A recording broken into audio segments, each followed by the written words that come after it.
Miami, 2005.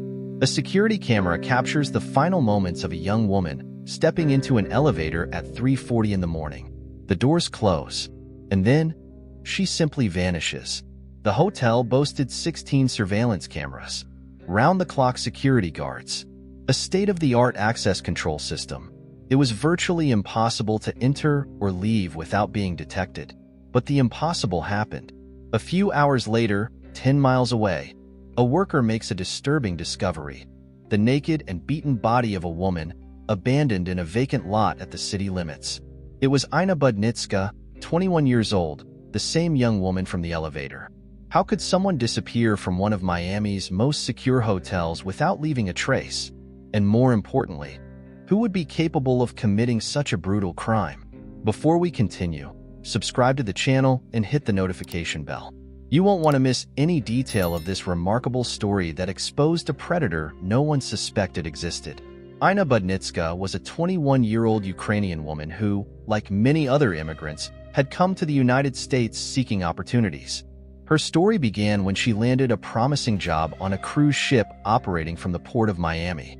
Tall, blonde, and with a captivating smile, Inna was known for her vibrant personality and determination. Even though she was thousands of miles from home, she maintained a strong connection with her family, especially with her mother, who still lived in Ukraine. It was common to see her making international calls during the early hours due to the time difference between Miami and her native country. Fate, however, had other plans for the young Ukrainian. A few months before the incident that would change her life, Inna suffered a workplace accident on the ship, severely cutting one of her fingers. The cruise company, possibly trying to avoid legal complications, offered temporary accommodation at the Miami Airport Regency Hotel until her complete recovery.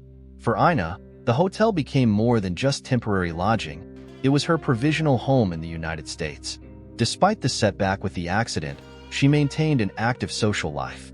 She made friends easily and, like any 21-year-old, enjoyed what the vibrant city of Miami had to offer. In her free time, Inna would go out with friends, explore the city, and maintain constant contact with her family through international calls. She had even initiated legal action against the cruise company due to her accident, demonstrating that, though young, she knew how to fight for her rights.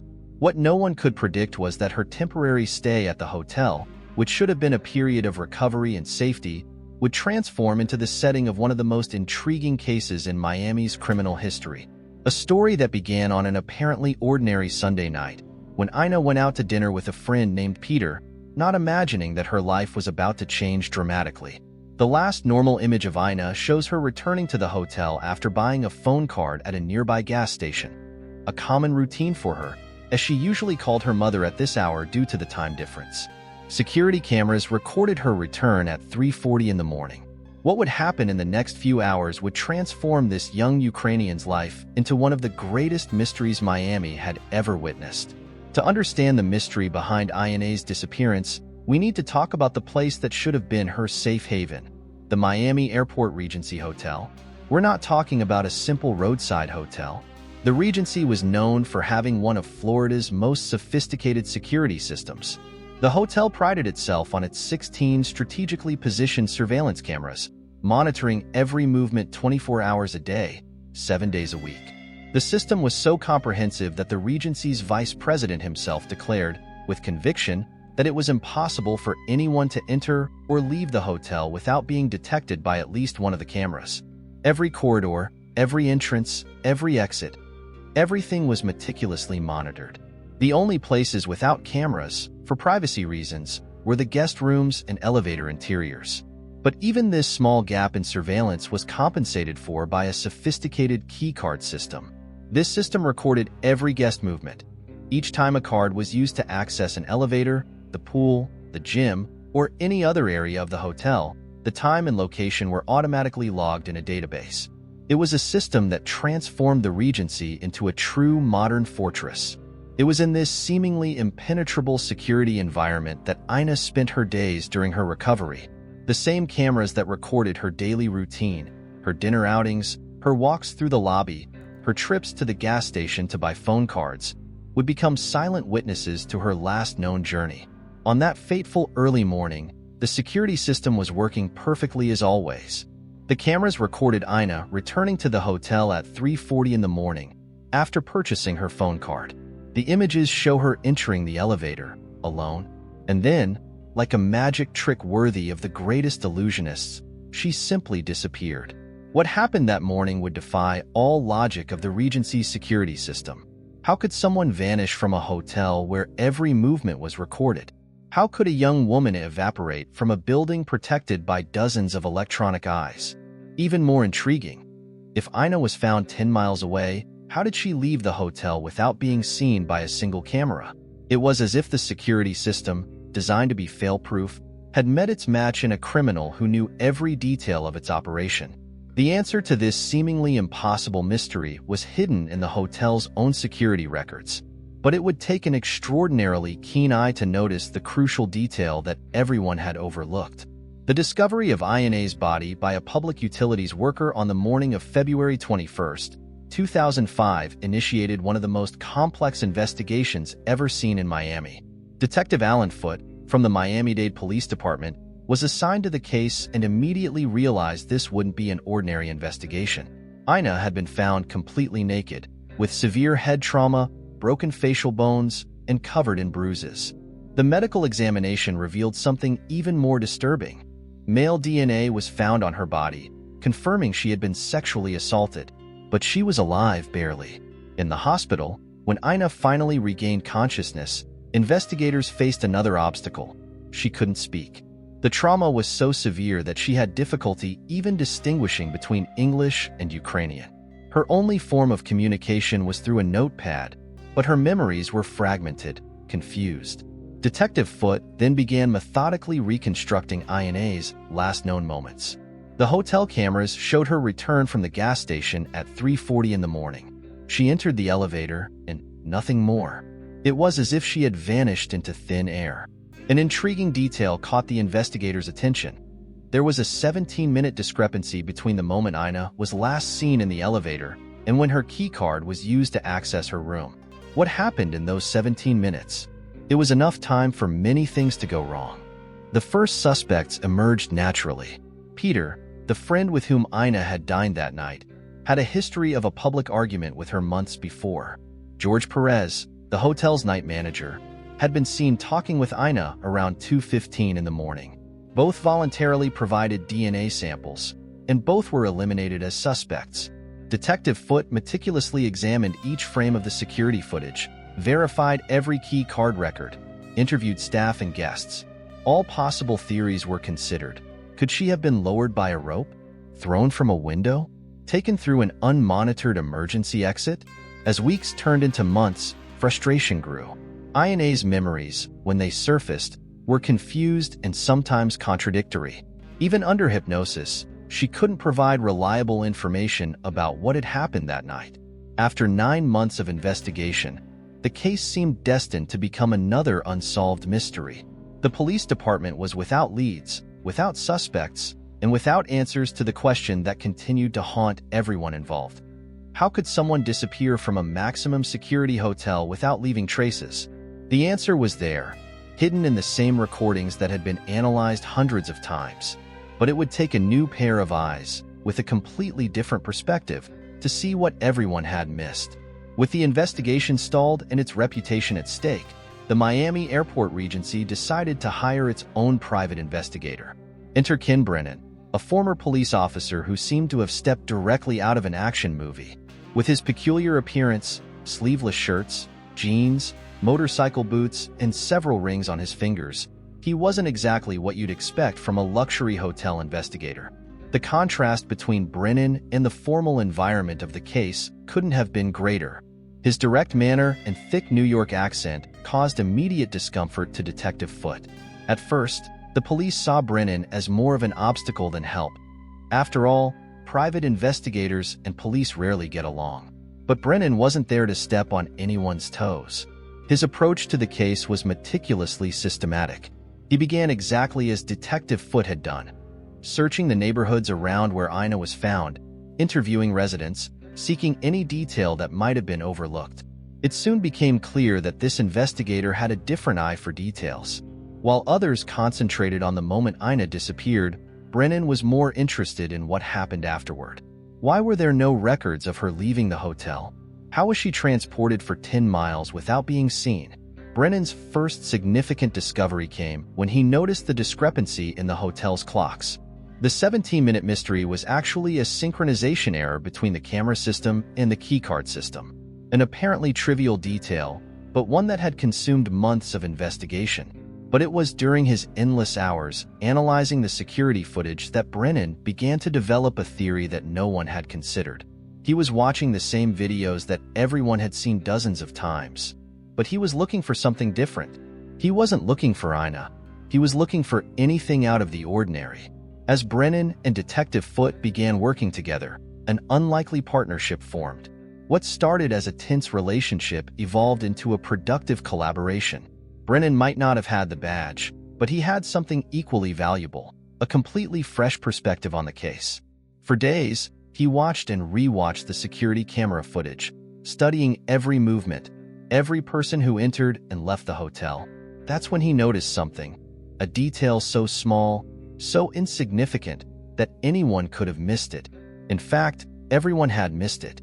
It was a detail that would completely change the course of the investigation and reveal not only what happened to Inna that night, but also expose a predator that no one suspected was on the loose. Ken Brennan began his analysis of the footage with a different method than previous investigators. Instead of focusing solely on Inna, he began systematically tracking every person who appeared on the cameras during that early morning. In the elevator footage at 3:41 in the morning, he identified a tall and heavy-set man entering with Inna. The man was over 5 feet 11 inches tall, approximately 350 pounds, and wore glasses. At 5:30 in the morning, the cameras recorded the same man carrying a medium-sized suitcase through the hotel lobby toward the parking lot. The suspect's behavior after this moment drew even more attention. 1 hour after leaving with the suitcase, he returned to the hotel without it. Even stranger, he remained checked in for another night, as if nothing had happened. It was an unusual pattern for a typical guest. During the frame-by-frame analysis of the footage, Brennan noticed something crucial. At the moment when the suitcase got stuck between the elevator and the lobby floor, the man had to exert a disproportionate effort to move it. He turned completely around, using both hands and applying considerable force. An unjustifiable effort for a simple travel suitcase, especially considering his physical build. To substantiate his theory, Brennan initiated a precise technical investigation. He used the hotel wall markings and objects of known dimensions in the footage to calculate the exact size of the suitcase. With these measurements, he obtained a similar suitcase for practical tests. The forensic analysis of the images revealed more details. The suspect was wearing a t-shirt with the Mercury logo on the front and Veradug on the back. This seemingly trivial information would prove fundamental to the subsequent investigation. Brennan also conducted a meticulous analysis of the hotel records. He discovered that the camera system and the keycard system had a 17-minute difference in their clocks, explaining a discrepancy that had confused investigators for months. The time and distance calculations corroborated the theory. The interval between the suspect's departure with the suitcase and his return to the hotel corresponded precisely to the time needed to drive to where Inna was found, abandon her, and return. The hotel provided copies of guest identification documents, but they were practically illegible. The photocopies were so poor that faces and names could barely be distinguished. This limitation forced Brennan to seek other ways to identify the suspect. The investigation revealed that the logo on the t-shirt belonged to Mercury Marine, a boat engine manufacturer. Coincidentally, the company had participated in the Miami International Boat Show during that period. This connection opened a new line of investigation. Brennan discovered that the suspect wasn't a direct employee of Mercury Marine, but had worked at the event through a catering company called Centerplate. The company hired employees from across the country for large events, further complicating the identification process. The investigator then focused on Centerplate employees from Louisiana, following information that the suspect had been hired in that region. However, a new obstacle emerged. Hurricane Katrina had recently devastated the area, displacing thousands of people and destroying records.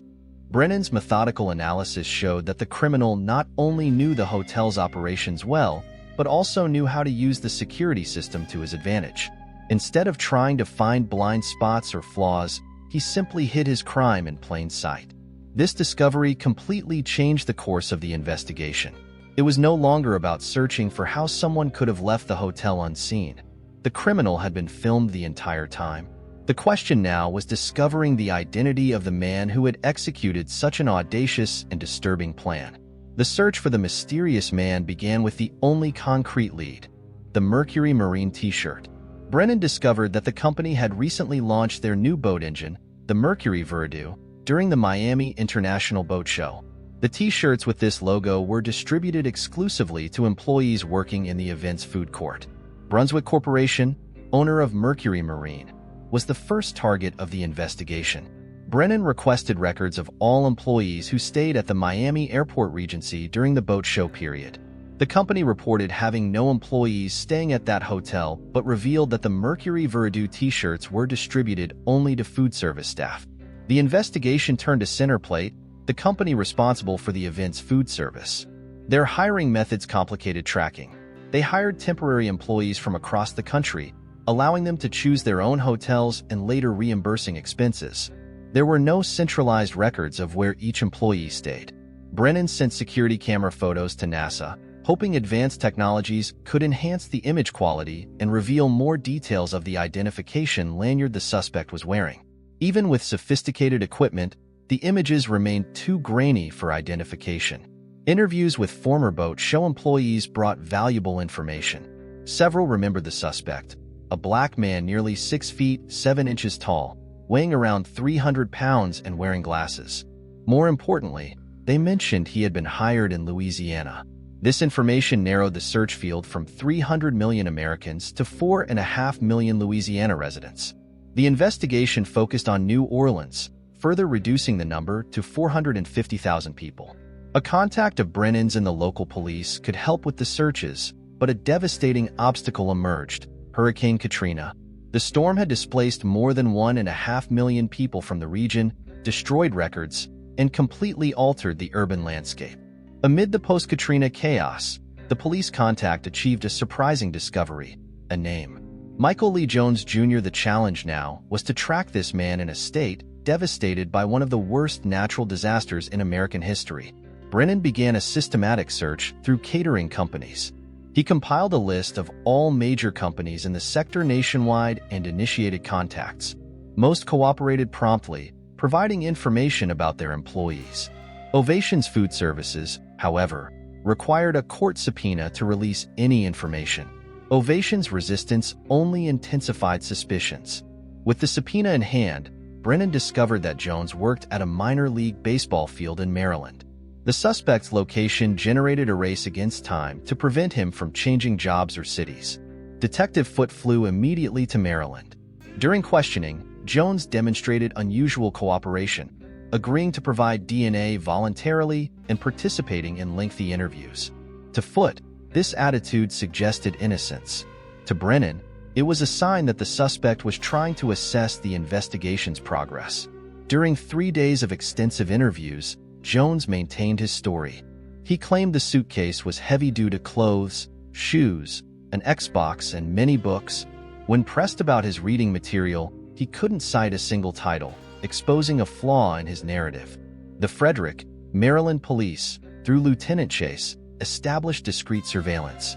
Officers monitored Jones's movements while awaiting DNA results and other investigative procedures. In parallel, investigators organized a photo identification procedure with Inna. A series of photos of men with similar characteristics was presented. Without hesitation, she identified Jones. Although still confused about the details of the attack night, Inna was absolutely certain about her attacker's face. The DNA results arrived and were conclusive. Michael Lee Jones was responsible for the attack on Inna. But this confirmation was just the beginning. When his genetic profile was entered into the Cody's database, matches emerged with other unsolved cases. Jones's DNA matched 3 other attacks, 2 in New Orleans in 2003 and 1 in Colorado Springs in 2005. Each case presented a similar pattern of violence and careful methodology to avoid detection. Jones's capture resulted in multiple convictions. He was sentenced to life imprisonment in Colorado in 2009 for the Colorado Springs attack. In 2015, he pleaded guilty to the New Orleans attacks, receiving an additional 45 years in prison. He currently serves his sentence at Sterling Correctional Facility in Colorado. The investigation that began with a simple T-shirt evolved into the capture of a serial predator. Brennan's meticulous work not only solved Ina's case, but also brought justice to other victims who had been waiting years for answers. The accidental discovery of a detail on a security camera ended up exposing a criminal who had managed to operate in the shadows for years, crossing states and evading detection until that moment. Inna Budnytska's case could have ended with a light sentence. Due to the victim's confusion about the events and her reluctance to accept the investigator's theory, Michael Lee Jones initially received only 2 years in prison in exchange for confessing to sexual assault with a weapon. For many, this sentence seemed absurdly light for the gravity of the crime. But Ken Brennan was convinced that Jones's DNA, once in the Cody system, would reveal much more. He was right. The investigation revealed that Jones had developed a consistent method. He took advantage of large events, such as conventions and shows, to find his victims. His work in catering services gave him access to different cities and hotels, allowing him to operate without raising suspicions. The Colorado case brought a significant twist. The victim, Jennifer Rossler, unfortunately passed away from natural causes before she could testify at trial. It was then that Inna, despite her initial apprehension, decided to testify. Her testimony was crucial for the conviction. The civil lawsuit filed by Inna against the Miami Airport Regency also reached its conclusion. The hotel, which had prided itself on its security system, was found negligent and ordered to pay $300,000 in compensation. For Inna, the case brought mixed emotions. Although initially reluctant to accept how events unfolded, she found strength to face her attacker in court and help convict a serial predator. Her decision to testify in the Colorado case, even years after her own attack, demonstrated extraordinary courage. The case that began with a seemingly impossible mystery at a Miami hotel ended up exposing a series of crimes that spanned multiple states. Ken Brennan's attention to detail not only solved Ina's case, but also brought justice to other victims who had been waiting years for answers. So, what did you think of this incredible case? Tell me in the comments which part surprised you the most. If you like the video, give it a thumbs up and subscribe to the channel so you don't miss any stories like this one. Take care, and see you in the next case.